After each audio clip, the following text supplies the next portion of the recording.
I can't wait. It's gonna be great. It's gonna be poppin'. Wrinkle Shirt Willie, that's my name. Oh, Christ. My name's Xavier. And this is Johnny Jupiter. And this is another episode of Wigga Weekly. In fact, we are back. Yes. The long-awaited pod. Sorry, just getting everything prepared here. Oh, yes. I should probably get my notes out. Should we do generic podcast banter as if we didn't see each other 30 minutes ago? I suppose we could. How have you been? It's been hard. I'm playing. I'm good, man. I was in Fayetteville today. Fayetteville? Yeah, I was down. I wash cars for a living. So I was in Fayetteville. I had to go down and do mobile at this dude's house. I washed this 37 Ford, and then I washed his Huracan. Oh, I didn't know you guys traveled like that. He's like one of our nicer clients. Oh, gotcha. Yeah. Means he pays the most. He pays the least. That makes sense though. It's dead. Well, I just been chilling. I don't go nowhere for my job, so I'm just. Well, you still working from home? Huh? Are you working? No, we've been back for a couple months now. Well, about 2 months now. 2 months. Yeah, just moving to a new office. Just cubicles and stuff like that. And the thing with cubicles, you know, you're watching a talk show or whatever, and you could tell somebody's just trying to definitely work out a bit. For sure. So pretend I'm not doing that. The thing with cubicles is, I was telling my mom, and I won't, it'll be too long on this, but it's one of those things where it's like, with the office we were at before, we had our own rooms and whatnot. We had a cat walking around. I was wearing shorts. I was wearing stuff like this, just shorts, just all lackadaisical and stuff like that, just bright ass yellow shorts. And now there's kind of a slight dress code in the cubicles, but anyway, things were a lot more laid back, and it was just having our own office. It was just kind of a chill environment. But now with the cubicles, it's cool. There's nothing wrong with it, but it's definitely a difference. And also, I just feel like I'm like, damn. I'm only 22. We're both 22, but it's like, damn, son. I'm really doing the generic 9 to 5 thing, 8 to 5 technically. I feel you. You know, it's kind of surreal. I know, it's like that 5-day-a-week grind, man. Yeah, just just the most generic adult job. And I'm in it right now, you know? Everybody that calls in is like, man, he has a great voice. Yeah. Can I help you with IT-related problems? I mean, honestly, yeah. You know, it's just, it's been Are that. You 90? Be like, I can't help you. Yeah, it's, I don't know. It's kind of weird. So, that being said, Patreon in the description. Help me quit my job. Should be 2 months. Oh, God. Now, the plan was, to review the Logic album. John, your heart wasn't in it, and that's fine. I can't make you review anything that you don't want to. I'm not passively being passive aggressive towards you right now. I'm not upset. There's no animosity. There's nothing is going on with me right now internally. It's fine. So we're gonna talk about the Amine project, which was also, well, the spoilers. I dug it, but we're just gonna get into that. I do want to preface. Hold on. Fuck you sound like. It's gonna sound great on the mic. I do want to preface with I guess just a recap. I was trying to say a weekend recap. A recap and I guess music this week. So I already played for you. Damn, I meant to present this as pop or not. Can we redo that? Can we just rewind it back? Hold on. How should we present the Bop or Nots? We're keeping this in. We're keeping this in. Should we have an intro for the Bop or Nots? Should I make a theme song or something? Should I do a recording? For sure. Like, we got all this right here. Like, it's gotta be like Bop or Not, and then like, I don't know, something like maybe like a kid's choir being like Bop or Not. Bop and I just on the fly just came up with some catchy Bop or Not. That's the new Baby Shark, whatever the hell I'm thinking about. John's like, where am I right now? We're both tired. It's 8. Anyway, so This week in music, we have Serial with IDK, Kenny Mason, and Jid. So hold on, I just kind of want to, I just want to play a little bit of it, and we'll probably cut this part out. But let me see. I just want to do like a mini review of that, and mainly just to give you a refresher, because I remember how I felt about this whole thing. Okay, ran out the milk, mix some water and cereal. 22, he make a hole like a Cheerio. Give me the stick, I'ma scratch out the cereal. We'll probably just dub over this with some generic. We'll probably just play the Elmo theme over this. I don't know, just something that YouTube can't strike us down for. Hold on, wait. Here we go. Okay, there's no way they don't know the dealio. For what they talking to hear about MEOW parking, but don't get a visual. Pull up on a nigga with issues. Kenny Mason, an Atlanta native. I'm sorry. I'm just blabbering on here, but I really just want to talk about these guys because they need more recognition, or at least Kenny Mason. And I also want to review his album too because that came out this year. I've never heard a Kenny Mason song up until this point. Yeah, he's really dope. I just found out about him very recently because he put out a project, Angelic Hood Rat, I believe. I think it's called Angelic Hood Rat, and he has this the first single that came out for it was called Hit, and that's really dope. The music video is dope. Just the content, because he produces a lot of his own music, but he has a whole like kind of just punk rock, kind of rap kind of aesthetic. So we'll definitely review that down the line too on the slower weeks. But shouts out to Kenny Mason. That's all I wanted to say on that regard. And then I just love this whole song in general. I didn't expect these three to get together at all. And we have IDK just finishes off the last They gonna verse. steal 'em, looting up the shops. Me, I'm just thought about it twice. Now I'm like, no way. I ain't pissing off no name. Mama used to say go pay. Now I'm worried about copay. Bitch, I'm missing the owners. Catch me on a 105. And this beat is just nasty. Driving like I'm OJ. This is With a gross bitch that's beat. in a propane. Okay. I got my city, I run it like Ricky. So if you fuck with me, then shit could get risky. I'm milking the game. Every bar is a titty. I fuck up the. You guys get it. You guys get it. He's milking the game. Every bar's a tit. So that's just where we're at right now. This is what I really wanted to get into.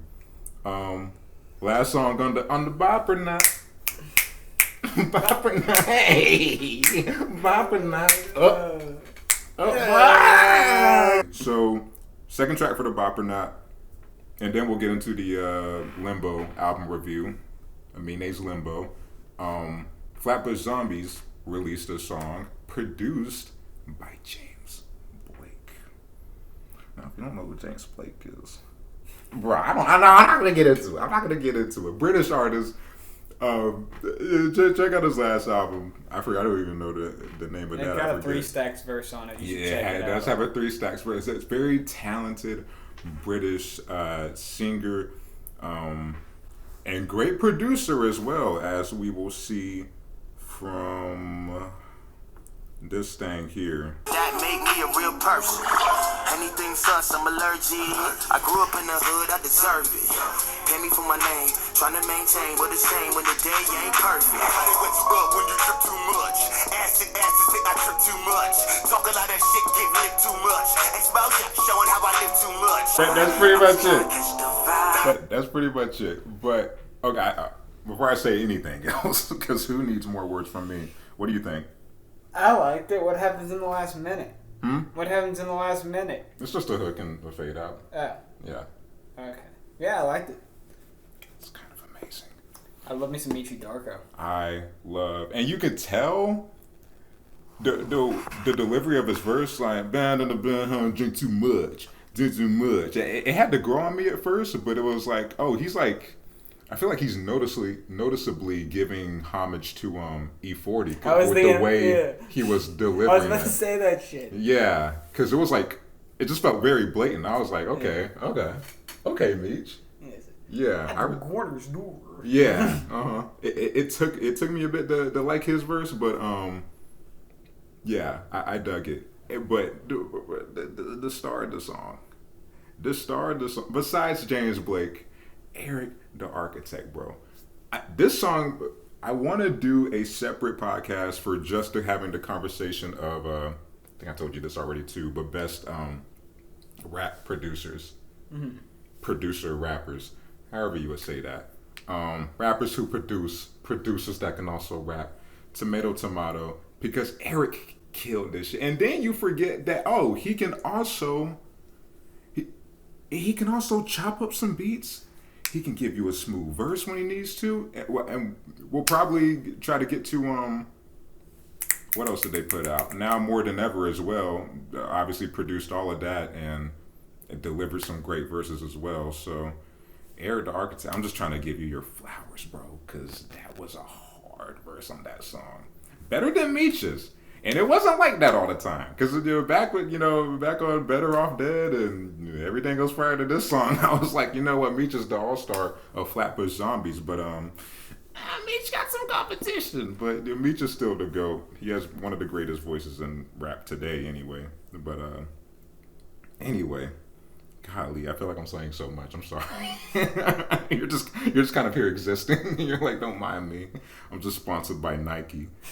But anyway, let's get into this review. We are reviewing today Limbo by Amine. Hell yes, absolutely. No. No, like, for me, my only prior experience with Amine was Caroline. And that's like, your radio... I mean, that's for a lot of people. That's fair. Yeah. So I hadn't heard literally anything else from him other than Caroline. So I didn't really know what to expect coming into this. And it is certainly not Caroline. It's not at all Caroline. No, yeah. not at all. And that's not knocking Caroline, whether or not you like the song or not. I know some people are iffy on it, but I like it. Or not, I like Caroline, but I like this album a lot. And it's not Caroline. It's felt very grown to me. It did. It felt like someone... I mean, it's kind of like where I hope I'm at 26. So it's kind of like someone who's been through it, who is still young, but is matured more. So get your head out of my shot, whore. Jesus Christ, sorry. But that is the perfect way to describe it, though. Just less grown, but just matured over time. Because with this, immediately you get hit with burden. Mm-hmm. And I thought it was very Earl-esque. I like the hook.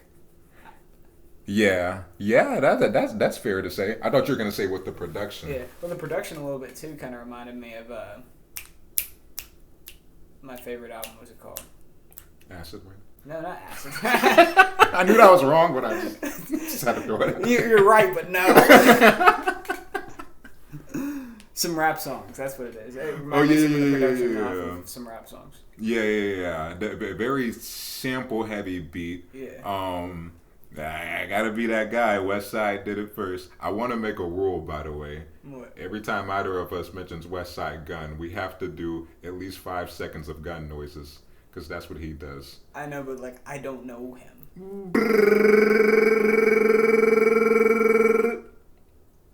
Or boom, boom, boom, boom, boom, boom, boom. Either that or a Fly God. Well, you have to do either of those 3 things in homage to the Fly God, John. I'm not going to do that. I'm going to. Until I know who Westside Gun is, I'm sorry, bro. If you find this, I'm sure I'll be a fan. I trust Xavier's music taste, but I don't know who the fuck you are right now. So I'm not gonna do this or the boo boo boo or the what did you call him? Boom boom boom boom. Fly God. I'm not doing none of that. So Westside Gun. I mean, everybody else I would hope knows him. I would call him the modern day Ghostface Killer. He is so eccentric, so dope. But we're not talking about Westside Gun, but we should. But he's released so many albums, almost too many. But Amine, asshole. Amine, yeah. I was. Let me get my Westside Gun point out of the way though. He sampled the same sample is on Westside Gun's WrestleMania 20 with Anderson .Paak. I'm on the phone, I'm on the plane. I ain't here to play with your pain. But very good song. Check that out off of I forgot what the project was, but look up WrestleMania 20 by West Side Gun. But very interesting sample. I didn't think anyone else would, to flip that again. Pasque Amine's producer, Pasque. How do you say that? Pasque? Pasque? Yeah, I'll say Pasque. Pasque is all over this thing, top to bottom on the project, with the exception of Corey Parker from Injury Reserve and whatnot. But that's also what I noticed. A little tangent, but I say and whatnot a lot. You think so? Bro, watch the first episode. For real? Watch the first episode. And whatnot. Yeah, and whatnot. I don't know what the fuck that is. Yeah. I mean, everybody has their little and I don't know. I don't know. For me, I felt like I was sitting there like looking at you, and then like in the two shot. I mean, you were great. You don't have. I mean, you're just really good at talking in general. You don't have any or kind of stutters. You just you have what you want to say, and you just kind of say it. Sometimes. Yeah. I don't know. Maybe in comparison to me, you just look like Einstein. But for real? Yeah, I don't know. The first episode made me really insecure. Guys, don't watch the first episode. But also, if you want to get to know us, to check it out. Patreon in the description. Yeah. So mature album, really dope production. So I guess you got your notes out. I'm gonna get my notes out. You got your notes. You got your notes, bro. Okay. I'm a little hot and bothered. We were gonna do this episode earlier, but somebody didn't have your notes. Oh, I should have squeezed that water bottle so you choked. So okay. So let's do track by track. Okay, so like I said with Burden, really enjoyed the sample. I watched an interview with him, a Genius interview with him last night, and he was talking about the song and whatnot. I wasn't sure initially when I was listening to the hook, "Bury Me Before I'm a Burden." I was interpreting it as my career in a way of, I want to go out on a high note. I don't want to be one of those artists that stick around and start making trash music. Yeah. Et cetera, et cetera. But quite literally, he began to talk about it on the interview. That sorry, I keep moving this mic. But that he was talking about his literal death and how he would want to be celebrated in his funeral and everything. And he says in the lyrics like. Roll out that yellow carpet. He loves him some yellow. You love you some yellow. I mean, hey, chill out. Shouts out Yellow by Coldplay. Hell yeah. Coldplay Yellow. Yellow Carpet. First album, Good For You, was a yellow cover. Caroline. I like green. I do like the green aesthetic. And he said he thought about that too. He was just like, he mentioned it looks good. Yeah. That sounds like I made that up most definitely, but he said on this week's episode of Hearsay Weekly. I was watching this interview with him, and he was like, "Yeah, that's a good one. That looks cool." And then I was like, "Okay, this is good podcast content, right?" But that is what he said. He the combination of the colors, I guess that just kind of neon green, and it does stick out, and it is a cool aesthetic for the album. He didn't go that much deeper into why he chose it, but I mean, it does get your attention immediately with that. I think he said someone sent him the graphic with the Limbo ball and the black text on it, and also I like the reoccurring Limbo that you hear it in compensating a lot, but it's like that. It's this deep pitched, I guess, of him saying Limbo, and then I've been saying it for you. I'll go ahead and play it because it's hard to describe, but it's like it's reoccurring throughout the songs, and I thought it was just a sample that showed up on compensating, but it's kind of throughout the album. But I didn't even notice it before you mentioned it. Yeah, I'll play it for you after, but it's it was kind of weird, but anyway. So yeah, we have Burden. I feel like I cut you off when you're about to keep talking about Burden, though.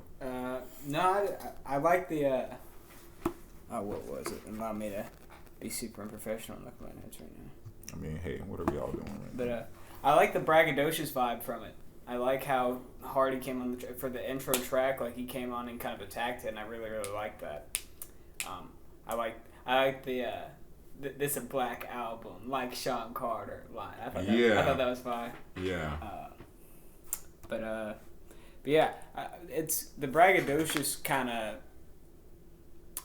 flow type vibe, I guess is what I'm trying to say. Is it occurs a few times throughout the album, and when it does, it's like some of my favorite moments because he has this raw energy to him, and you can just kind of feel like the amount of I guess what's the word I'm looking for? He just has a lot of swagger.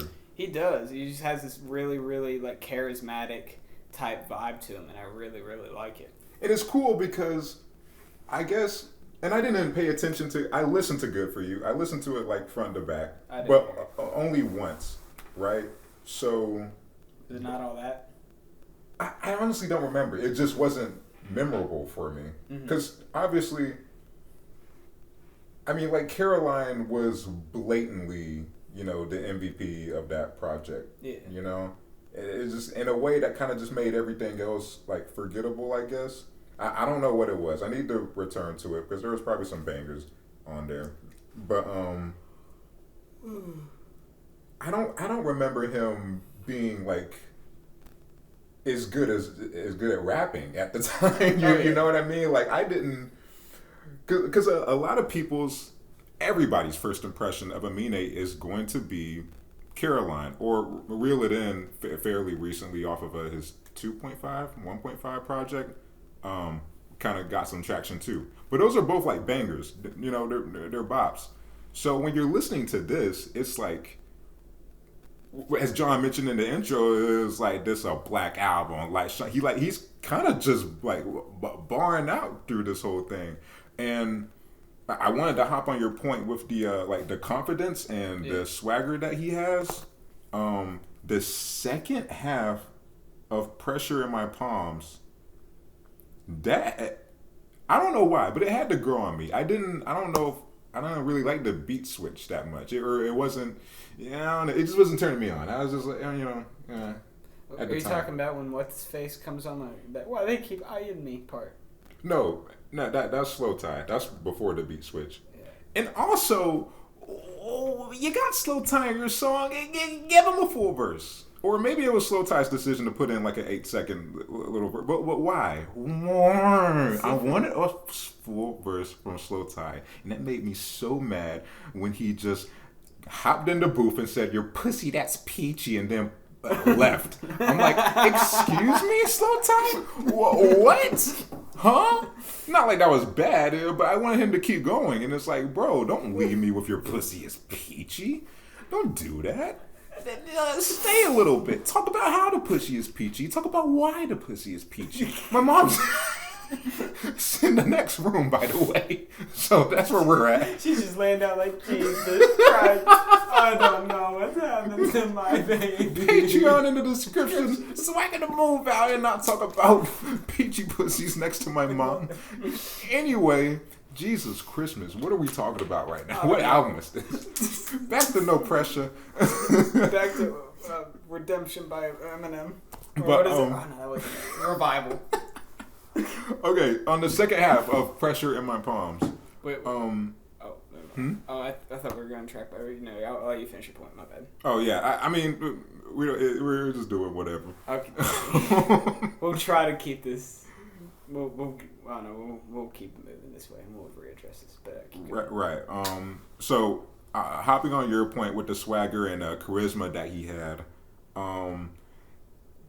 the second half, the beat switch on Pressure in My Palms, where he is like anticipating patience is something I cannot favor.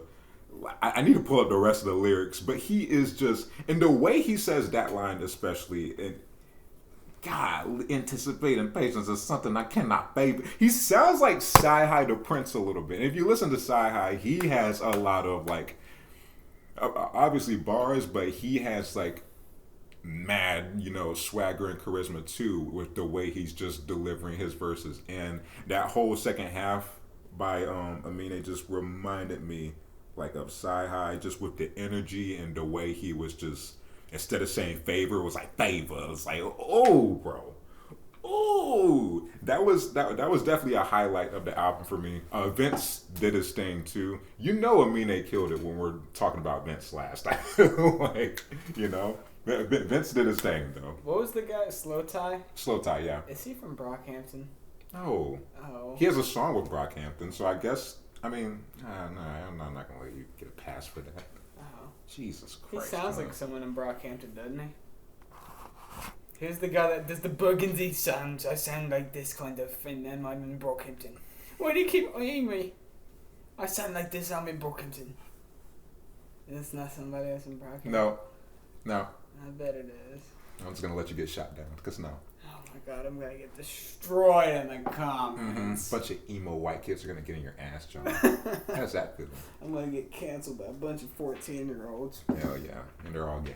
They're all gay. Are they really? Or a lot of progress? Oh, I didn't know. Well, now I might get canceled, so hey, who knows? Next song. I'm a fan of Brockhampton, by the way. But yeah, Slow Tie has a song with Brockhampton. Heaven Belongs to You, I think. And I don't even think he raps in that. He kind of has like an intro kind of thing. But anyway, Slow Tie next time, just rap longer, definitely. Golly. So where else can we? I want to talk about Roots too. We'll get there. Woodlawn first. Woodlawn. Okay. Okay. So, I was really hoping that you would kind of go into it first. Okay. So the thing about Woodlawn, the Kobe interlude with Jack Knight, that came on first? No, it came off after. So okay. Oh, gotcha. So Woodlawn, Oregon is where Amine is from, and he references his friend Mark. Yeah, his friend Mark. I guess he had been recently locked up. He actually gets referenced a few times throughout the album, but a lot of it was just him talking about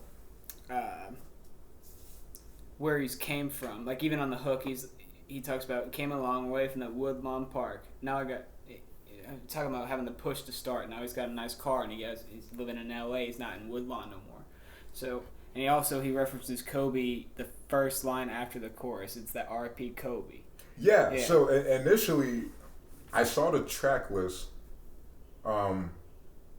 Obviously, but before I actually played the album, so I thought this song was called Kobe at first. Oh, for real? Yeah, and I got a little mad because I was like, okay, he named the song Kobe. Cool, it's gonna be about Kobe, obviously. So when he put that line in there, and the rest of the raps were like just him and his upbringing, and I'm gonna blow her back out. Yeah. I'm gonna blow her back out. So then it's like, well, you kind of just inserted this after his, death, But anyway, found out the song is called Woodlawn. Then he has the Kobe segue interlude thing with Jack Knight, fake ass Gerard Carmichael on this album. I don't know. How did you feel about? Well, keep going with Woodlawn and how you feel about it. But I liked it. I thought the hook was really good. I liked the production on the entire album. I really, really enjoyed. There wasn't a single song where I was like, "Damn, I really hate this beat," or "Damn, I really don't like that." You really? I don't know. I guess we can. I don't know. If you're thinking of the same song, I'm thinking of them maybe. On 3. 1, 2, 3. Can't decide. What? Say it again. Actually, I think I said I liked it. I wasn't No, I just don't like Riri. You don't like Riri? It's probably my least favorite on there. But it's not like... When I say I don't like it, it's like... It's there. It's like my nana for acid rap. Right. I'm not devastated that you don't like Riri. Because I didn't even put in my notes. Riri is like... blatantly catered to, the sisters out there, sure. or just girls in general. Yeah. It's definitely made for them. So I can't even fully blame you for that. I get it. You gotta have your song for the ladies. So it makes sense. You get a pass for that. I don't like Can't Decide. Really? Can't Decide. It was that. Honestly, it was so boring. I could agree. I could see why you'd say. Do you even remember it? You know what? I'm looking at my notes right now, but like, look, I wrote all. I said I like the groovy vibe from the guitar. I do like the vibe from the guitar. Dun, dun, dun, dun, dun, dun, it's so boring. There's just nothing to it to me. I don't know. It's just, and then compared to, as we were talking about, the production and the way he was rapping, this kind of just felt like, I kind of felt the same way with Isaiah Rashad's album. Sun's Tirade? Yeah. There's a song called AA, I think. Oh, is that I Just Fucked Your Bitch? Yeah. I like that song. I mean, that one grew on me too. Initially, I was like, okay, I guess every album needs its radio cut. And You thought AA was the radio cut? Sounded like it. Compared to everything else? What else would have been the radio cut on that? What's Wrong? That's sonically, that's not a radio cut. Or Park?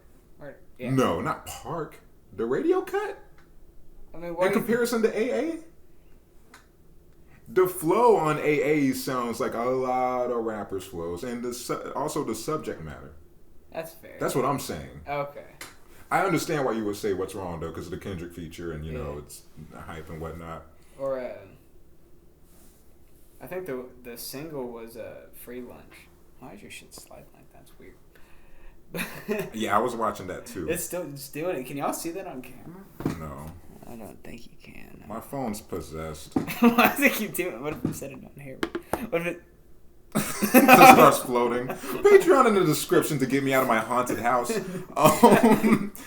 So yeah, it Can't Decide sucks, but good news. It's the only song I don't like on here. It just felt too calculated.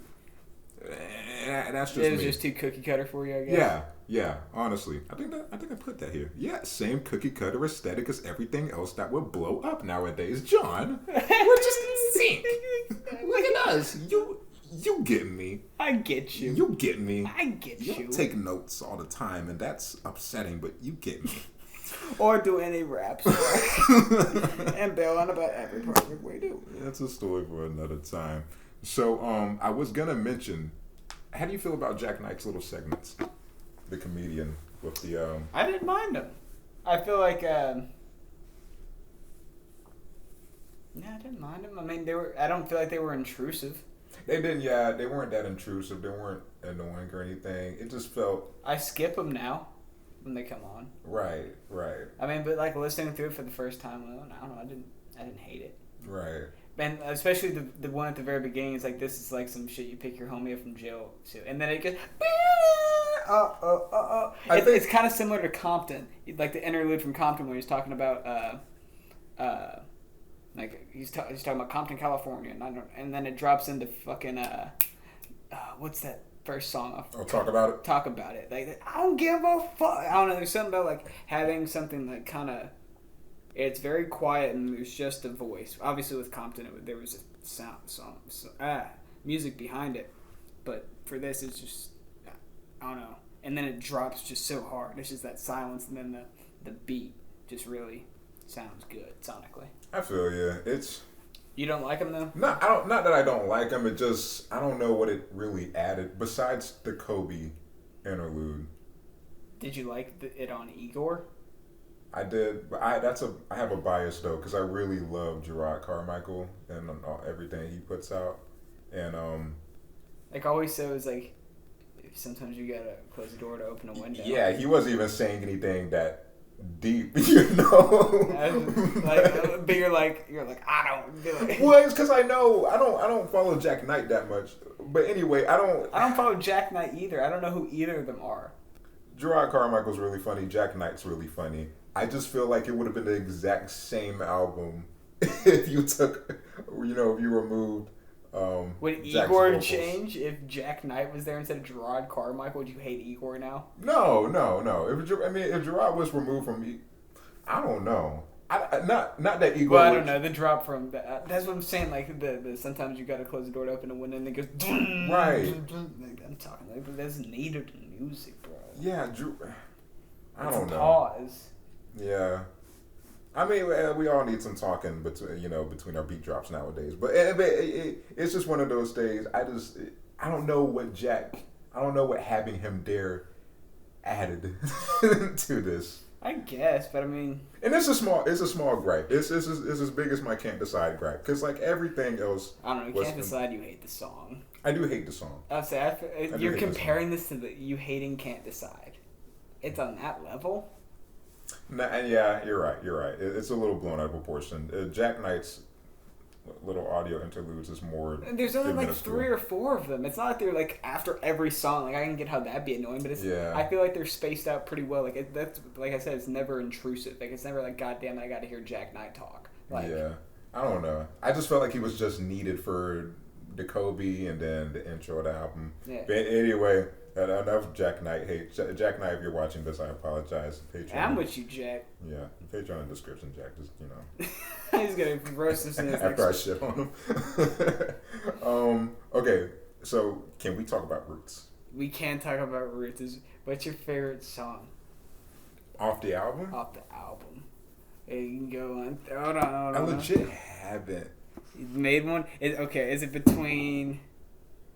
Hold on, let me look at my notes. Is it between Roots, Compensating, and Shimmy? Honestly, it's between Mama, oh, good one. Fetus, and Roots. Fetus. That's a deep cut. Okay, so let's talk about Roots first. Let's talk about Roots. It's fantastic. Roots is kind of amazing. So what he was talking about, the subject matter. It might be my favorite hook of the album. The hook is fantastic. Yeah. So let's get into the hook first. Yeah. What did he mean by that? What? Hold on. So I think I copied and pasted it here because I genuinely didn't know what he meant by the hook, and that was only in 2 instances in. Where I was kind of confused with Burden until he explained it. He was talking about his literal death and whatnot. But so let me see if I can pull. Did I take any notes on Roots? Oh God! Did you not? Well, guess who didn't take notes? Oh, I did. Oh, I'm resourceful. Excuse me. Okay, I got my own seeds. I think that's the only thing I copied. They cut my petals to my 6, so my roots won't die. What is... Well, your 6 is your back.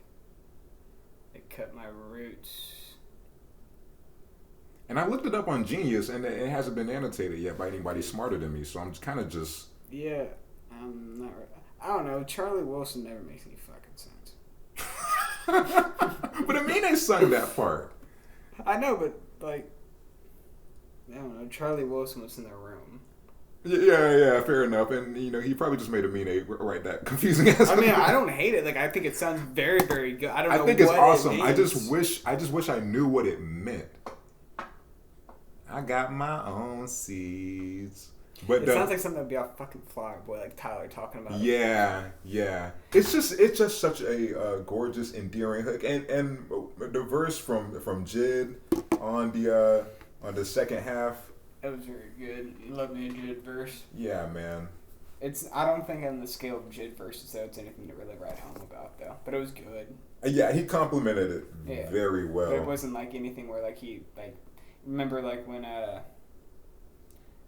what was it? Kendrick when he did Control for Big Sean and then people forgot that it was a Big Sean song.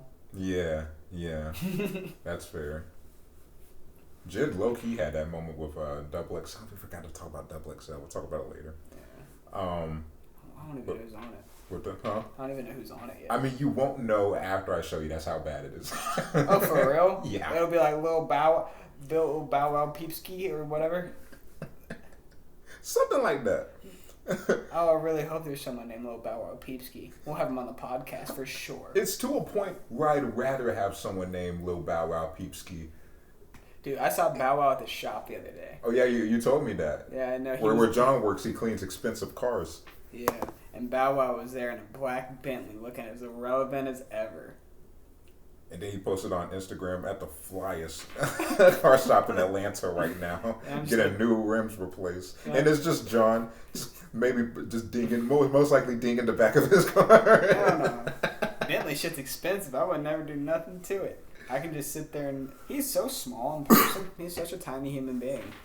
He does look like a small person. Bow Wow. If you're watching this, why? And also the Patreon was good.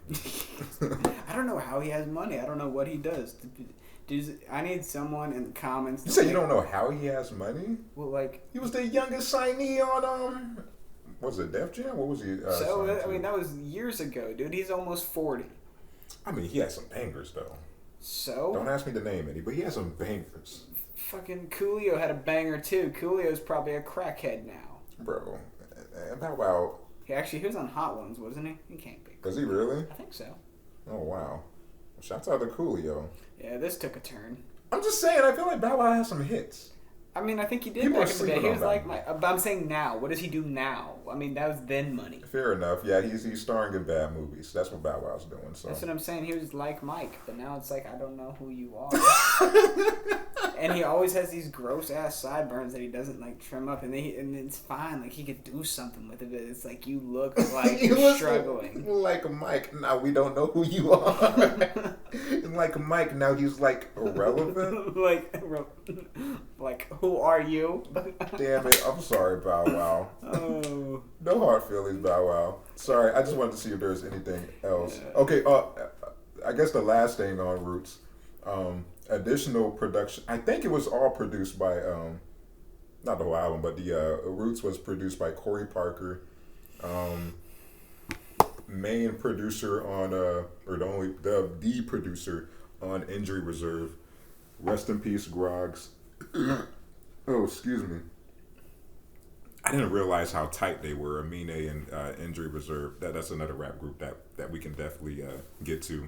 One of their artists unfortunately died though, but it's 3 dudes, 2 dudes that rap, and one guy that produces, as I mentioned, Corey Parker, and he also produced on Fetus. Which one died? Huh? Which one died? The producer or rapper? The rapper, one of the rappers. His name is Groggs. Oh. And we'll get to him because he has a really good line on Fetus. Okay. But anyway, Corey Parker produced this track, Roots. And Richie, the other rapper, the one that's not dead, he has vocals on the end of at the very end of this, where he's like, "Holy, holy, holy, holy." I forgot how the melody went. Yeah. Holy, holy, and then he's just harmonizing with Charlie Wilson. It was just like, damn, son, I didn't know he could. I just wish you knew Richie. We'll down the line, we're gonna review some Injury Reserve. Like I said, R.I.P. Groggs, but we're gonna celebrate him through these terrible ass reviews. What's next, bro? What's next? What should we get to next? We already talked about Can't Decide, right? Yes, long enough. Okay. Compensating. We don't have to talk too long about compensating, but compensating is a banger, and it shocks me. I told you about this too. Amine apparently can't believe it wasn't the single. Can't believe it wasn't a single. It was one of the singles. It was the last single, I guess. Oh, I thought there were only 2 singles. I thought you just did Riri and Shimmy. Yeah, Shimmy and Riri. And Compensating was the last one to come out. Oh, okay. I was wrong. I stand corrected. I mean, I know what you mean, though. It definitely. I feel like it definitely should have been first. So this is the one that I feel like is gonna get the most traction. Definitely, yeah. I feel like. And also, like, we'll get to Riri in a second. Like, it's not as good as, like, most of the songs in here. Like, it probably, like, in terms of bad, like, in terms of, or I won't say bad, like, the quality of songs, it goes Can't Decide at the bottom, fair. Riri's right now up top of it. Yeah. Okay, as long as we agree on that. Yeah, that's fair. Okay. For us, I'm sure there's some women out there that love them some Riri. But like I said, Riri, we get it. We get it, bro.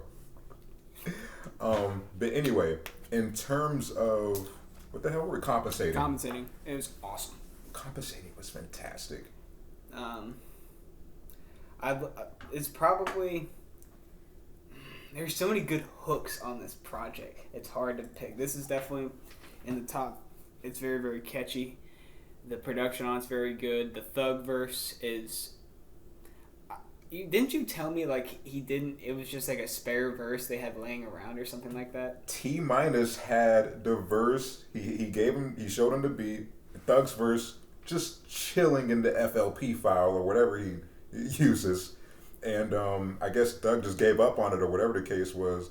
So yeah, Amine, I guess he figured that this is already in congruence to what I want to talk about on this beat. Recorded it, sent it to Thug's team. They approved it and just put it out. And the chemistry, it just sounds like there's chemistry there. You know what I mean? It's like, damn, son, y'all both weren't in the booth. You telling me y'all both weren't in the booth when recording this? It's like, bro, they just sound like a perfect match, especially with their voices and whatnot. I couldn't really tell at some points who was Amine and who was Thug. I could always tell. Really? Been the bad baby. Well, just in terms of the compensating for that could easily be Thug. I feel like. I don't think so. That's just me, but you think? They both have just very high voices. Thug harmonizes like that? I think he's capable of it easily. I don't know. I never questioned for a second that was Amine. Yeah, for me. If I look on Genius right now and that's Young Thug, I'll punch myself in the dick. I don't know. For me, I really hope. No, I'm sure it was Amine. I'm sure it was definitely Amine. But yeah. I mean, initially I didn't know who it was. Yeah. I didn't know which one of them it was. But I mean, regardless, they have fantastic chemistry on the song. Yeah. Even with not being in the same room. A great single. I do agree with you. I think it should have been dropped first, and then Shimmy, because Shimmy was a great single too. We can talk about Shimmy real quick. I think that's actually the next song. Yeah, homage to ODB and whatnot. Damn it, I did it again. You did it once before too. I didn't call you up. Stupid. Stop. It's fine. You're good, bro. You know what? I actually think I. Oh yeah, that's why. What happened? No, I was saying that I didn't recognize the ODB sample that was in it. Right before the shimmy shimmy yaw part, it goes shimmy gone good. Well, no, because it's off a Natural Charge, Bon Voyage, and that's ODB saying it. Right. Oh yeah. Just homage. Mm-hmm. I didn't know he was into Wu-Tang like that. ODB like that. I feel like everybody is somewhat into Wu-Tang, but ODB feels like an acquired taste. I would think. You think? Yeah. Like, who do you think? Do you think people go to like Raekwon or Ghostface Killah first, or? Wait, say that again. I said, do you think people go to like who do you think out of like Wu-Tang that people go to first? I just feel like everyone else's sound. Well, I guess it's RZA. I say RZA and ODB are both, because the way RZA raps is just RZA. Jesus Christ, the way RZA raps is kind of, his cadence and everything is kind of just bonkers, bro. It's kind of in the, not like MF Doom, but in the same fashion as like, okay, where are you going with this flow? Is there a flow? Mm-hmm. Like, what's happening right now? So I would say RZA and ODB are definitely an acquired taste. I think everybody else in Wu-Tang just, I don't know, just has a very classic, original sound. Well, not traditional sound that, like, okay, I've heard this before, I can get with this. It's not too weird. Yeah. ODB, he just makes his decisions were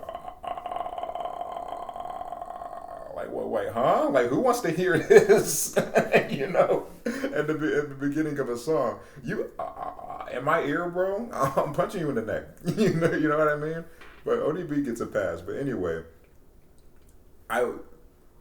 going back to Amine, I wouldn't think, just basing this off of Caroline and his first album, I wouldn't have thought that he was like much of a fan of ODB like that. Yeah. To make a song like Shimmy. Yeah, to pay homage to him like that. So I just thought that was really cool. Shouts out to ODB.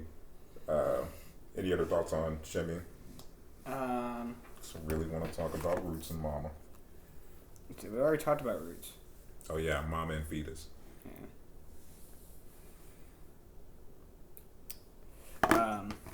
Oh. Let's check the. Oh, we good? Oh yeah. Oh, we're jamming, baby. Okay. Any final thoughts on Shimmy? Yeah. It's kind of going back to like Burden. It's that he kind of has this no fucks given, I'm just gonna bar out type of attitude on this track. I love at the end that during the interlude that oh baby I like it raw. That shit's fire. It's hard, yeah. I don't know whose idea it was to like put whatever EQ or like voice manipulation they put on that, but that shit sounded good. I liked it. Next track. Bro, can we talk about Fetus? Yeah, sure. Yes. Also produced by Corey Parker. Hold on, let me get my notes on it just to be sure. So, Fetus, at the beginning when we were talking about this is like a grown, mature album, when he was just all of them talking about just having a kid and the anxiety and the restraint they have of having a child, and especially in the context of 2020, it's just like I don't know if I want to bring a kid into this world. Yeah. And it's a weird thing to consider. Like I said, especially nowadays, it's like, you know, the thought of having a kid and it's exciting. You're building a family. Son or daughter is cute. You're bringing life into the world, and it's supposed to be the most happy, you know, joyful thing in your life when you get to that stage as an adult. But it's like nowadays, it's like it's just weird, man. You know, it's like, of course, not to the point where it's like no one can have, y'all can't have any kids, but it's like. I don't know, just a lot of things to consider, like just the pandemic. How long is that gonna last? Especially, well, I mean, from their perspective, they're all black men. And yeah, exactly. And then you have to, you got to give that talk at some point of like, okay, what do you do when you're stopped by a cop or whatever the case is, and just. But even outside of that, the world is kind of crazy. Yeah, I mean, it's freaking wild. We've had killer hornets. We've had a pandemic. We almost went to war with Iran. And this is just shit that's happened here. Australia caught on fire, and that one girl posted her tits and like got like millions of dollars for like charity, which was awesome. And then yeah, there's been a bunch of wild shit going on, and I feel like it's only going to keep getting crazier. There's an election in November that we're not talking about. Like, it's like I don't know what the hell's going on anymore. Yeah, it's just you're bringing like such a pure life into a like world of uncertainty. Wow, that's good. That was exactly what I was gonna say. Really? What the fuck? For real? I swear to God. That's funny. The Wings become best friends. Yup. Whoa. Mom, can we go bunk beds? There's so much more room for activities. Low-key bugging out right now. But anyway, I feel like you should just talk for the rest of this. That's what you know what I'm gonna say anyway. Anyway. Jesus Christmas. Yeah. Wow, bro. Impressive. Impressive. You don't have to write notes ever again.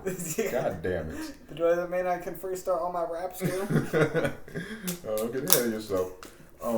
Like the Eiffel Tower. Down to the production I wanted to mention too. With the subject matter, the joy and the wonder of having a baby. It's very uplifting, but there's like two elements to this beat, which is like it's not like a piano, right? Mm-hmm. There's this it's an organ. Yeah, there's this organ playing, right?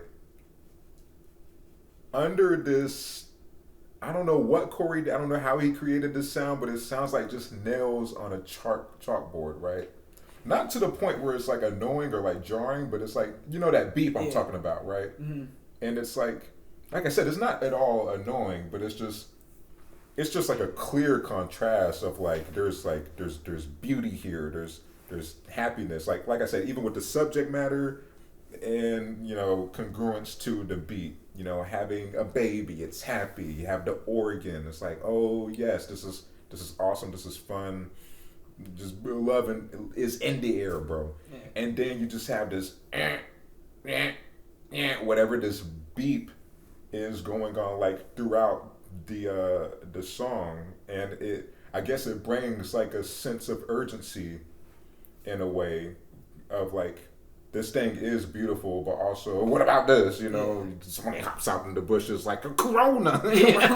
Police brutality. Wear your fucking mask. Joe Biden, I got hairy legs. Here's a black lady, she's my friend now. We won't get into that. But. Just stuff like that. And I just really like that contrast in the beat, because it was, like I said, it was something beautiful in the midst of this weird jarring, just scratching beat kind of sample noise that was happening, but they both fit very well in a weird way. And if you haven't listened to Injury Reserve, that's their whole catalog basically, so go ahead and dabble into those guys when you get a chance. Any final thoughts on Fetus? Yeah, I liked it. I for me, it's I feel I can relate to it because it is a scary time to think about that. Or even with fatherhood alone, it's like kind of, I don't know I forget if it mentions it in the song or not, but it's like the question of like, am I capable of being a good dad? Like, am I gonna bring someone into the world who's like, it's my job to teach them how to be a man or to help guide them on their journey through womanhood or whatever it may be, and it's like, am I the type of person that can create a good human? And that's like what I think about. And for me, it helped me kind of go through that thought process, and yeah, I really enjoyed it. Yeah, that was definitely probably the bigger part of the song, besides the what I mentioned with, you know, bringing them into this world and whatnot. But I don't know. It's definitely a lot of things to consider, to say the least, when having a child. And Amine just definitely hit the nail on the head. And I love, and this is the last thing I mentioned on it, I love Grog's line. I want to be half the man that my mama was. Yeah. And then Richie coming in, I hope I'm half the man that the Mamba was. Mm-hmm. And I was like, damn, that was fire. Yeah. That was good. Yeah. And I don't know, just very bittersweet knowing that Groggs is dead, and then Kobe, obviously. And I don't know, it both just, you know, beautiful lines, all things considered. So anyway, let me get Mama. Yes, Mama. Okay, so the first thing I wanted to mention with Mama, every song about your mom is a great song. It's just beautiful in some kind of IDK has it's a what's it called? No, I was trying to think of the song. You're talking about No Shoes in the House or something like that. It was off of IDK has this tape called I Was Very Bad, and he's basically detailing his life and the duality of being a good kid, a kid growing up in a suburban neighborhood, no gang violence or anything like that, but just being somewhat adjacent and pulled into this like thug kind of gangster lifestyle, to the point where it got him in prison, and he just kind of talks about that the whole album. Check that out. I think that came out before Is He Real? Yeah. Or actually before Is He Real, he put out IDK and Friends, and yeah, then that was I Was Very Bad. But check that album out. That was really good, and that's how I discovered him. He has this song called No Shoes in the House, something like that, where he's talking about his mom that also passed. And I can't even listen to that song, and it's obviously because it's sad, but the instrumental to it is just. It's a gorgeous instrumental too. I feel like I'm throwing the word gorgeous around, but it really is. It is. It's very endearing. And then he's just rapping about how his mom was trying to just keep him straight and just away from the gang violence and the just all the hood elements and just all the bullshit. Yeah, and whatnot. And I can't even listen to it, man. It just makes me so emotional. Yeah, it just makes me so sad, dude. But it's a great song. Makes you sad? Makes you sad? It makes me very sad. I can't listen to that. Like, I don't know. It makes me emotional. Like, it's not like it's sad. It's just like, damn, I love my mom. And then. I mean, that's what it should do. That's definitely what it should do. Maybe it's something I'm dealing with. I don't know. But it just makes me so upset, and because the way he's just detailing, like you tried to tell me, and I didn't listen. I ended up in jail, but even then, him rapping about the IDK song. Yeah. Oh. No. Amine's version was much more happy. Oh, yeah. Okay. I didn't. Okay. I'm talking about IDK the whole time. Oh, Sorry. Okay, my bad. I haven't even heard that song. I mean, yeah. That's my bad because we're definitely doing an Amine review. I was say, what the hell? We've taken a left turn. Sorry. Anyway, I'll wrap it up on IDK. Definitely listen to that, but just the way he was. His mom was he rapped about his mom like being like, are you doing okay in there? Are you like just the cause, like do you have enough money for what did they call it in prison, like commissary or something like that? Yeah. Money on your books. Yeah. Just stuff like that. Very somber. And then you have like Kanye's "Hey Mama." Yeah. Which is like, I'm so proud of you. It's like dang, bro. Like that is just super uplifting, but it's just a reoccurring theme of like very.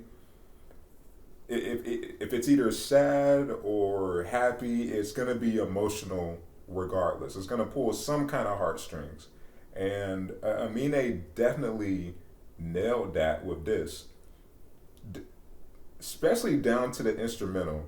Like I said, like.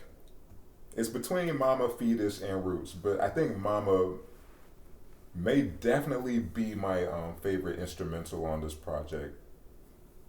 Even to the point where that makes me a little sad. Because it's like, I don't even know how to describe it. It's just so endearing in a way, but like you said, it is more uplifting than anything.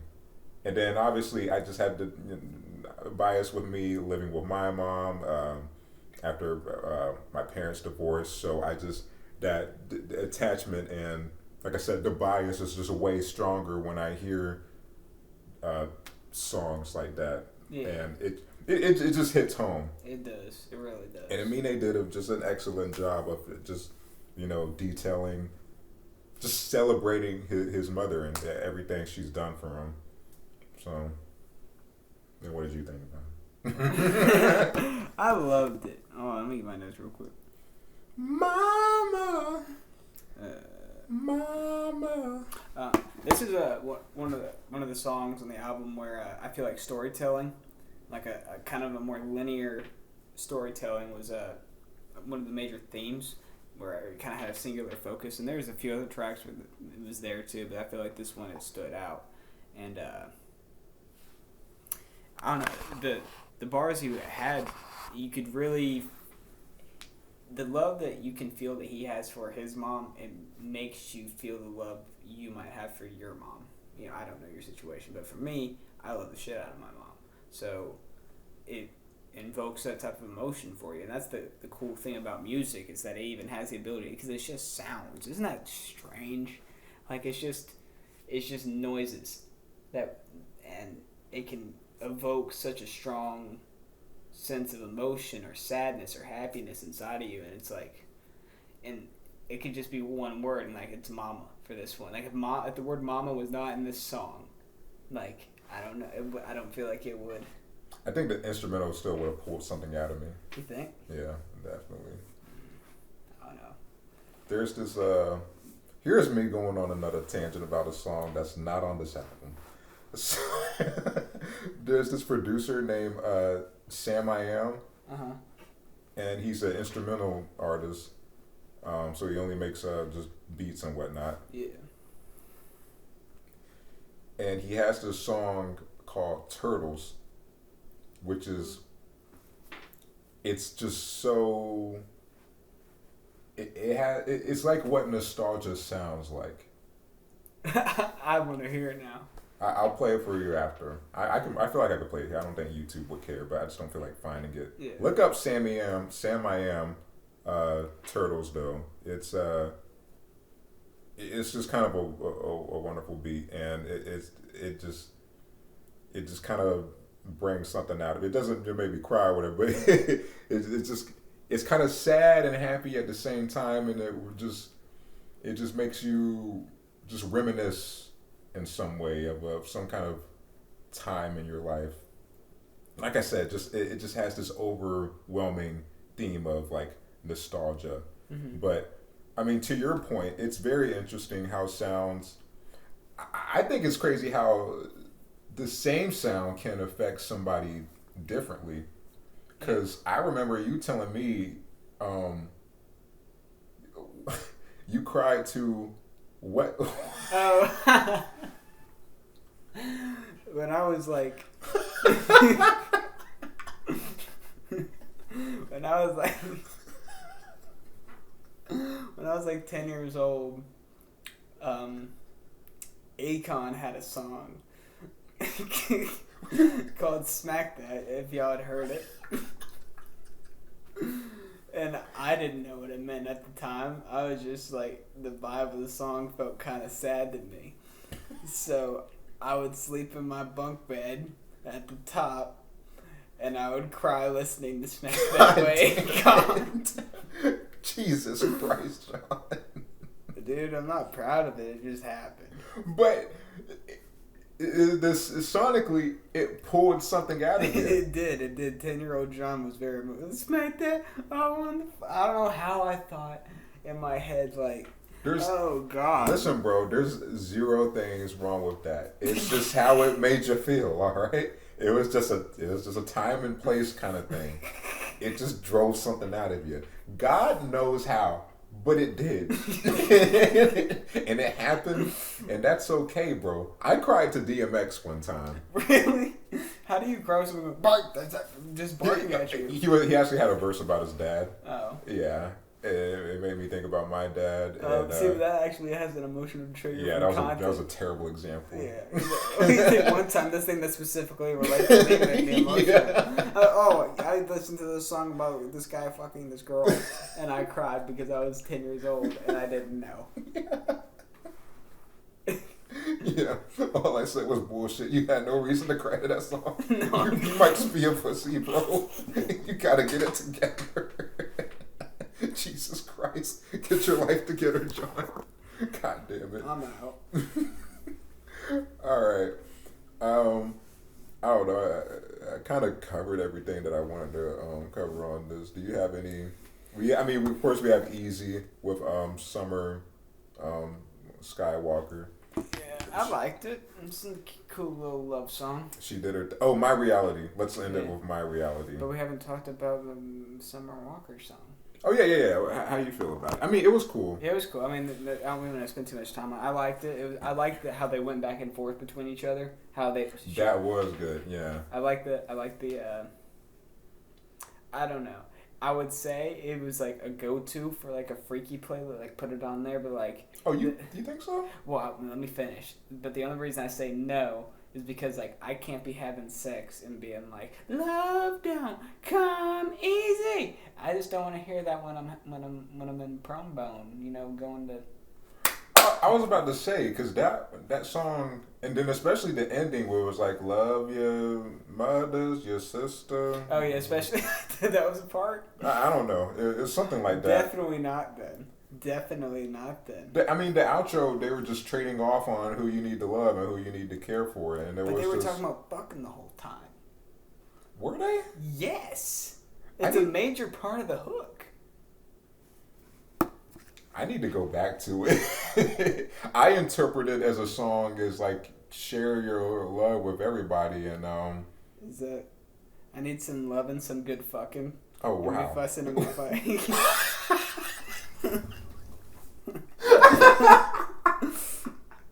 Why did they do the outro like that? Go to the outro. Love and some fucking, and the sex is still compatible, but I got no man. How did I miss this, bro? What do you mean? But it's like it says, but it's not like in a vulgar way. Like it's not like it's just there. Like oh, yeah. It's just on the nose. Yeah. And then it's like love your brothers, love your sisters. Go to the end. Oh, tell your man you trust and tell your girl. Oh, but then why is that in there too? Yo, this song sucks. No, okay. Dude, during this, tell your man you trust. Okay, I guess that is there. But I don't know. I didn't mind it. I liked it. The song itself is good. I don't think the sexual content of it is like. It's not like it's freaking wet ass pussy. Yeah. Like it's fine. It's a good song. It is a good song. But, wow, I completely. I guess I toned all that stuff out. I would say it's literally in the hook, and the hook's good. I like the hook. I do like the hook. I just thought it was something about just spreading joy and love and being positive. No, God damn, that's about okay. But, do your thing, Amine. My reality. My reality. So yeah, first thing I noticed, and I think I told you already, reminds me of Lil Wayne's "I Feel Like Dying." Yeah, Joyce Rice turned up on this bitch. Yeah, and when he's rapping, she's doing like little like vocals in the background too during the song. I like her voice. Joyce Rice. Rice. But it's spelled was she the one on the hook? Yeah, she's the one that says the "It's my fantasy." Oh, I thought that was a sample. That's Joyce Rice. Wow, she killed that. She did. Wow, what a very vintage voice that she has. I don't know if that makes sense, but yeah, I thought because I looked at because it credits her, right? So I like went and I looked and I was like, okay, well, who the hell is Joyce? Because I thought maybe it would be like an older singer or something I hadn't heard of, but no, she did. She's from San Diego and like she's had a song with Buddy and West Side. She has a song with West Side Gun. Does she really? Yeah, French Toast. Oh, I listened to French Toast. How did I miss that? I don't know. Damn, son. She has a very classic. I don't even know how to describe it. It's just a very vintage kind of I can see aesthetic to her voice. Because I thought it was a straight up sample. I thought Ask digged in the crates for that one. So shouts out to Joyce Rice. The song itself. But I feel like this song. Oh, my bad. I didn't mean to cut you off. Go ahead. No, you're straight. But I feel like it was him finally like kind of patting himself on the back a little bit. And like being like kind of been like I'm finally successful, like I've finally been here, and then but also kind of like what comes with it, like when he's talking about the grapefruit at the end, right? He's like, I like this better than my Ferrari. Like it kind of gets to a certain point where it's like, well, damn, I have everything like I could ever buy, like I have all the cool shit, and it like comes down to like the simple things, right? I do know what you mean. Yeah. That was at the end of another song though. At the end of this. The grapefruit was I real? think I want to say after Roots, I think. But I do know what you mean though. Oh, I'm such an asshole. I mean, no, it is at the end of this one. The grapefruit fills a void. I can't. You're talking about Jack Knight saying, "Why does this taste better than my Ferrari?" Or why is this? Oh yeah. Yeah, that's at the end of Roots. I'm pretty sure. Because this outro... He does say grapefruit at one point during that. It's not like in reference to that, I don't think. But, right. But, well, damn. No, I mean, what you're saying... Daniel Caesar's on this. Yeah, he's in the outro. I didn't know that. I was going to ask...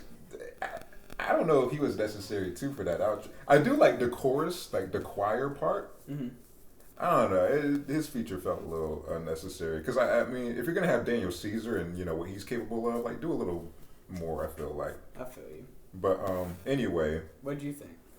Yeah, I was gonna say what you were saying. It was a very triumphant kind of outro. Yeah. It was very just uplifting. It was a nice bow to the end of the album. Like just basically, it's not even that deep. It's just look how far I came, and yeah, man, just a very grown, mature Amine that pretty much proved that he's not a one-hit wonder as well. For with, sure. With how big Caroline was. Oh, for sure. This is a great album. Yeah, this was a very solid album. This will probably, because we got to do an end of the year list, at least top 5. Oh, yeah. So far. 2020. Yeah. Oh, God, we got to do a top 5 this year. I feel like I haven't had that many albums like that I really truly love this year. Dude, my top 5 so far would be, I want to say Kenny Mason, Royce da 5'9". Royce da 5'9" still making music? Yeah, bro. Is he fire? He's amazing, bro. I did. Have you ever listened to Hell the Sequel? Oh, you should listen to it. I'll check it out. Royce da 5'9", Kenny Mason, definitely this album. Yeah. That's what I'm saying. There isn't a lot of shit that comes to mind, is there? Yeah. I mean, we're still midway through, though. Yeah. Nas is putting out something with Hit Boy. Yeah. We're getting Donda at some point. Oh, yeah, Donda eventually. Yeah. I think Kendrick's got to drop something. It's been forever since Damn. Say-Wop got to drop something. Say-Wop does got to. He was on Kenny Beats. Did you like, did we ever talk about that single he put out? Oh, Why Worry? Yeah, did you like that? Why Worry was really good. I liked it too. That was fantastic. Yeah, it was good. Then he pulled a psych on us and didn't drop anything else forever. Yeah. Him, Absol. Absol hasn't put out anything in a while either. Ever since what is it? I was gonna say he put out a single too at the same time as Why Worry. Oh, did he? Yeah. I didn't. Some long name that I can't remember. Yeah. And then Punch from Top Dog. I don't know Punch's role in Top. Punch, if you're watching this, what the hell do you do? I don't know if he's a producer or whatever the case is, but he raps as well supposedly. I thought he was like a manager or something, but Punch, yeah. Isaiah and Absol put out some stuff, but we're still midway through. So yeah. Hey, Amine, solid project, absolutely, fantastic, bro. He is easily gonna be. Were you about to say Schoolboy? I was gonna say Scores. Oh, but go ahead. You say what you gotta say, and then we'll give scores. Yeah, I forgot it. It's probably gonna be more generic stuff. Okay. I gave it. Are we gonna do half points on the show? Yeah, sure. It's our show, but we can do whatever we want. We could give it 5 wiggers out of a weekly, whatever that means. Oh my God! I give it 4.5 Caucasian males out of 5. I give it 4 hoes out of a Kanye concert, whatever that means. I'm sorry, guys.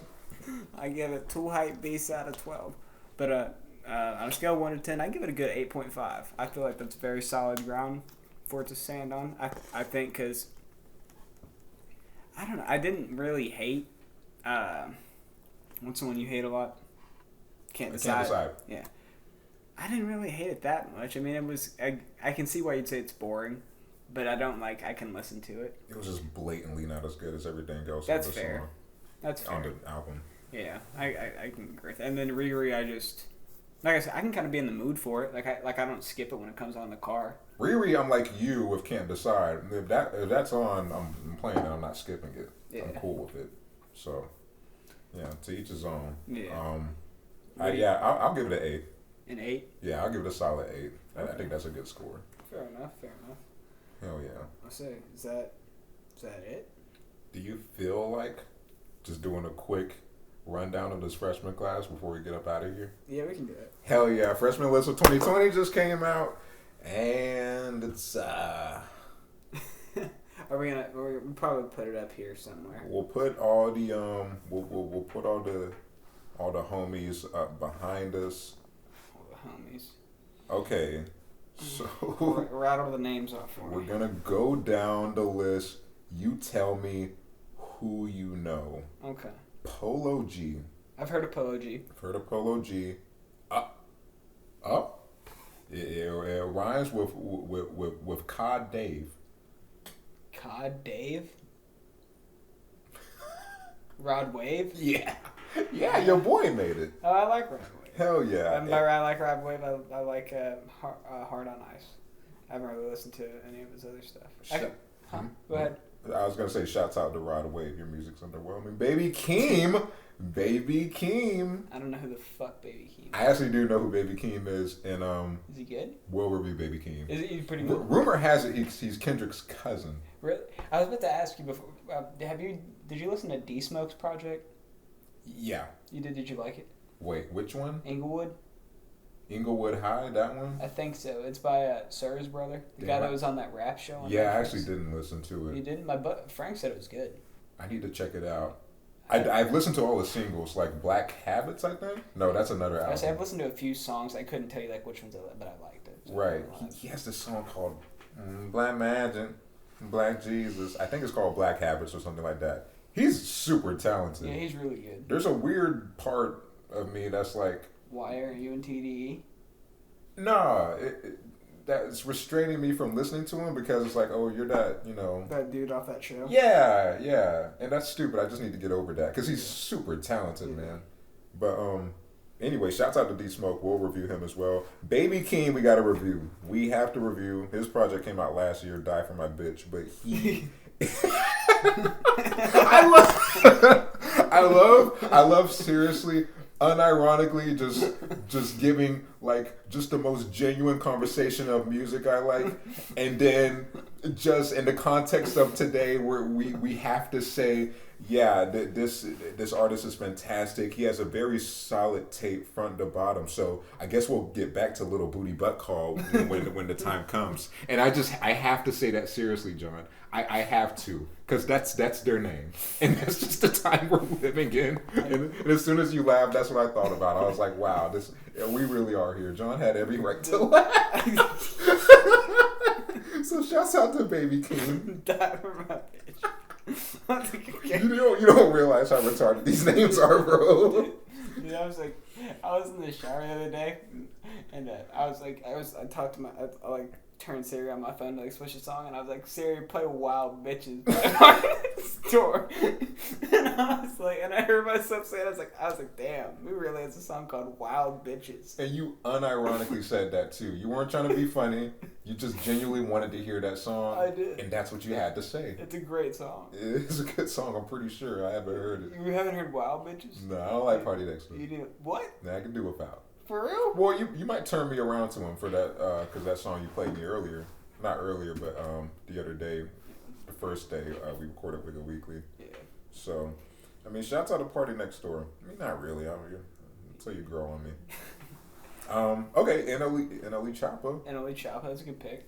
I kind of want to review his album, but there's like 30 songs on that thing. Oh, for real? Yeah. I hate it when artists do that shit. Yeah, it's kind of gross. It's just overwhelming. Because it's like there's no way in hell that there are just 30 straight bangers. And if there are, then like, you know what? I'll throw my hands up on that one. Maybe we'll just talk about the bangers. I don't know. Yeah. We can do that. Who the fuck in my trap is? What? Bro. What? Bro. What? Who the fuck in my trap? Who the fuck? Who the fuck up in my trap by NLE Choppa. Oh, I haven't heard it yet. That song is crazy. Oh, is it fun? Yeah, it'll definitely make you want to take money out of your mom's purse. Mulatto. I've heard of Mulatto, I think. Oh, really? I think so. Yeah, she's a lady. That's what she looks like. Mulatto could get it. For sure. Mulatto, if you're watching, baby, hit my line. There was this hilarious comment when they put out the video for the freshman list. Uh-huh. And the top comment was like, there's always some chick that no one knows. Golly. So, I guess Mulatto's the case for this one because I've never heard of this chick. So, Mulatto, do better. Lil TJ. I think I've heard of Lil TJ. I feel like I've heard of him. Heard of Lil TJ. I don't know, like a lot of these people I've heard of, but I haven't necessarily heard their music. This you have heard of. Jack Harlow. Oh, yeah. That's a good pick. Jack Harlow's cool, and it makes sense why he is a freshman. What's popping, blowing up like crazy right now. I think that's the only Jack Harlow song. Actually, no, I've listened to other songs Hayden has played for me, but like I couldn't tell you their names. He just playing me songs, and I like them. I don't understand a lot of the hype, because like people are talking about him like he's like this, like he's about to just explode. But it's like, what leads you to that conclusion? I'll tell you my thing with Jack Harlow. Earlier on, he had this mixtape called Gazebo. And he has a single on there called Dark Knight where he's just rapping his ass off. And it's a very just simple drum loop kind of beat. But it's just, it's hype, bro. The way his delivery is. And he has that braggadocio kind of aesthetic. And plus he was walking around with like, kind of being mentored by Sci-Hi the Prince and everything. So he had that influence. And I'm sure he felt more obligated to write better. Whatever the case was, I loved Gazebo. That was a very radio kind of, it just felt like just an underground project. I hate the way I'm describing it because, it's one of those things where it's like, oh, you blew up, now I can't like you. And I hate when, when people do that. But it was kind of the case with Jack Harlow. It was kind of like the Travis Scott thing where it's like, you used to make really good music until you got all this traction, and now you're just kind of catering to the audience. Yeah. And I feel like that's the case with Jack Harlow, but anyway, I wish you didn't like What's Poppin'? I didn't like What's Poppin'. No, I mean, not that it's bad. It's just, It's not. I know what he's capable of. Yeah. I know what he was doing before. So, I mean, that's just me. Everybody has their preference, and I wish him the best regardless. I like the Lil Wayne on the verse and the remix. Everybody killed it on the remix, definitely. So. But, okay, so he's on there. Okay, go figure. Chica. I don't know who the fuck Chica is, but that's just it, Chica? It's just Chica. Oh, it's spelled with a K as well. No C's. No C's. Well, one C at the beginning, obviously. Yeah, I've never heard of Chica. I'm sure she's fantastic. I'm sure she's great. She has one single that I just... You've heard? Is it good? I've heard. I forgot it. I immediately forgot it. Okay. Yeah. I listened to that, and Will Smith might as well have been in a black tux and just shooting me with a laser pen, because I don't remember a goddamn thing for Chica's single. Fair enough. Cowboy. Damn, they're getting really simple with these names. That's it. The next one's gonna be like Harold. It's gonna be like stop sign. I'm like, what? How do you feel about David? Soldier. These names are getting pretty tame when you think about it. That's what I'm saying.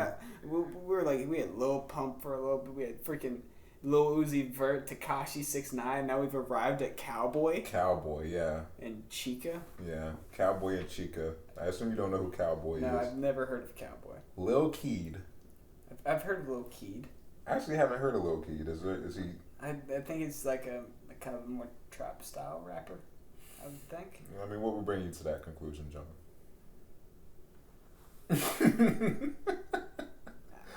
Lil Keed. I wonder what kind of music. Your name's Lil Keed, right? Okay. What if he's just barring out? What if he's just hard ass? And I'm over here I'm like, I bet he sound like this with a bunch of auto tune. I would like to think he just makes like bedroom pop. Bedroom pop? Yeah. I don't know. Let's listen to a Lil Keed song. Let's listen to a Lil Keed song and we'll see how we feel. Is it everything I expected? I want it so bad to be just a lo-fi hit. Well, this is what he looks like. Well, alright. Well, we know where this is going. I love his hair. He looks like he's got a lot going on. Lil Keed definitely looks like he's still in 8th grade. He doesn't look very... He doesn't look... You think so? He's stuck between 8th grade and 42. Let's see. Lil Key, if you're watching this, I'm sorry. Make sure you pass your exams. Well, he's from Cleveland. This is from... It sounds about what I expected. Yeah. Wow. And there's nothing necessarily wrong. He's got a song with Lil Baby and Travis Scott. Does he really? Yeah, he's got a song with Gunna. I mean, it looks like on this new project. He just put this out on August 7th. Well, I guess we got to review Lil Keed now. Obama Coupe. Well, I guess we're not reviewing Lil Keed anymore. He's got a song called Hibachi with Young Thug. He's got a song with 42 Doug and Future, Ty Dolla $ign. He's got 2 songs with Young Thug. Yeah, he's good. I'll listen to it. He's just huge, and we had just no idea. Well, that's what I'm saying. I'd heard his name before, so I mean, I don't know. I just said I don't really always go down that rabbit hole. But okay, cool. Shouts out to Lil Key. We may not review your album. Vivio Foreign. I think I've heard of him. It sounds vaguely familiar, but like honestly, like it could be of anything. I couldn't tell you what he looks like, what he sounds like. I don't know. All right, I think this is the last one. 10th spot winner, 24K Golden. Wait, its name is. 10th spot winner isn't in it. Okay. But I'm not surprised that you thought that was it. I'm like. I wouldn't put it past you. I'm like, they said there was the elaborate one for last. The 24 karat golden. I don't know who they are. That's fair enough. Fair enough. I will say. Wait, hold on. Oh, okay, no, we're good. We're good. So. I mean, the list isn't horrible. John. It's not. I knew who some of them were, and most of them. Like, let me get on the list. Yeah. Like, low keyed. Wait. Oh, okay, never mind. I thought there was two people that were vaguely called low keyed. Polo G. I don't know. I can see why he'd make it. I know a lot of people like him. I have friends that like Polo G. Rod Wave had a big song. I listened to a few songs off of his album. There's Project. Oh, Rod Waves? Yeah, just a few. Like, I was going through to see what it kind of sounded like. And it wasn't bad. It was just kind of boring. Baby Keem. I don't know who Baby Keem is. We have to talk about Baby Keem. Oh, yeah. I forgot. Baby. That's one we're going to... NLE Choppa. I think he deserves it. He's had... NLE Choppa definitely deserves it. I say he's had multiple hits. I don't know who... I've heard of Mulatto. Don't know who she is, but she's so hot. Lil TJ... I don't really know who you are. Jack Harlow. He had What's Poppin'. He deserves to make it, whatever. Chica. Are you sure? That Chica... Yeah, that's definitely a girl. Oh, Cowboy. I thought you were saying Cowboy. Cow? Cowboy. Oh, that's not how I was saying it? You were saying it like Cowboy. Oh. Oh, I know. Yes, I know who Cowboy is. Cowboy? Yeah, he did. Cowboy. Yeah, it's not. You're saying it like Cowboy, like the person that rides a fucking horse. I don't know. Maybe I heard it wrong. But anyway. But no, I know he had that. Didn't he have the Envy Me song? Never heard of him. I'm pretty sure he had Envy Me. If I saw him on the street, wouldn't know. 24 karat golden is a. That's the 10th spot winner right there. Put some respect on his name, John. Oh, it's a he. That's what I was debating between. I didn't know if he was wearing a skirt or not in this picture. Well, I mean, you don't even know nowadays, man. Yeah, I'm at a weird place, and we'll wrap it up after this, but I'm in a weird place where it's just, what validity, is that a word? What validity does the freshman class give you nowadays? It's just a platform. And a lot of people pay attention to XXL. Yeah. People tune in every single year to see the new freshman. But what's... It's a huge part. Does it do anything now, though? What do you mean? Like, now? What do you mean? Like, what do you... Like, how does it not? Because we had... It's promo. It's promo, but it's like...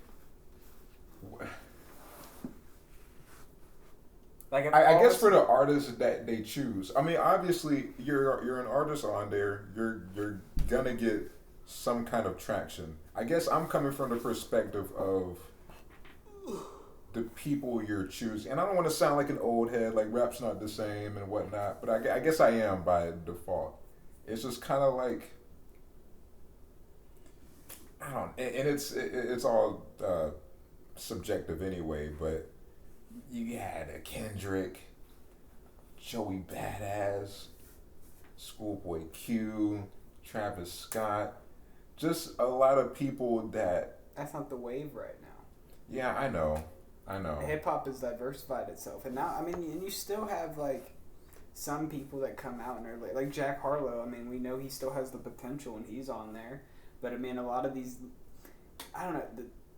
The lyrical, miracle, spiritual rap, to make it work, it has to be really good. But the bar is a little bit lower if you can just make good sounding music. You know, it's hard to make good sounding music and be super lyrical, miracle, spiritual, and like have bars that don't make you want to just go to sleep. I feel you. Because I don't even ask for a lyrical, miracle, spiritual. Like, because Travis Scott wasn't that. No. He was just a weird interesting, creative guy. Yeah. And I obviously deserve to be on that list. But I mean, it's like, who are these guys? I guess that's all I'm saying. I don't know. I do think that I sound like an old head. And I mean, the quality dips year to year, but I mean, you get a few good ones, you get a few bad ones, whatever. Yeah, that's all it is. I mean, yeah, everything I'm saying. Who would you like to see on here that didn't make it? Oh man, I would love to see. Well, that's also interesting because I would say IDK's slow tie. I mean, Amine's been a freshman. Jid's been a freshman. Yeah, that's I mean, true. any of the big artists that you hear, it's not like anybody's blown up and is like this type of rapper, but like wasn't on XXL. I mean, I'm sure there's one or two somewhere, but like, I mean, like any major rapper you think of, most of them have been XXL freshmen. Yeah, that's true. So maybe there just isn't one right now, or isn't one that's caught enough traction locally. Yeah. You know, I mean, if you're not, I mean, good music will find its way out, especially nowadays. So it's like, maybe the song just isn't there yet. Yeah, maybe we just got to give it time. Yeah. We ain't dropped the mixtape yet. Yeah, hey. Hey, who knows? But, yeah, I guess I just had to get my little old head ran out, I guess. I feel you. But that's been the XXL freshman class. That was our reaction to it. Yeah, I mean, just that's my thing. Just like, where's the quality? But anyway, I just sound like an old guy. And also in complete contrast to what I was talking about the first episode, where like things have changed. Well, I gotta diversify. I'm not mad at Lil Pump. And now I'm like, who the hell is little kid cowboy bebop chica? You know, 24 karat gold my ass. She was like, Jesus Christ, is this a rolling chair or a rocking chair? You know. But that's a wrap, though. I think we've gone long enough here. Amine album review, we liked it, 8.5. I gave it an 8. That's pretty much it. I hope you guys enjoyed. My name's Xavier. I'm Johnny. And this has been Wigga Weekly. Thank you guys for watching. Love each other. Peace. Oh, yes.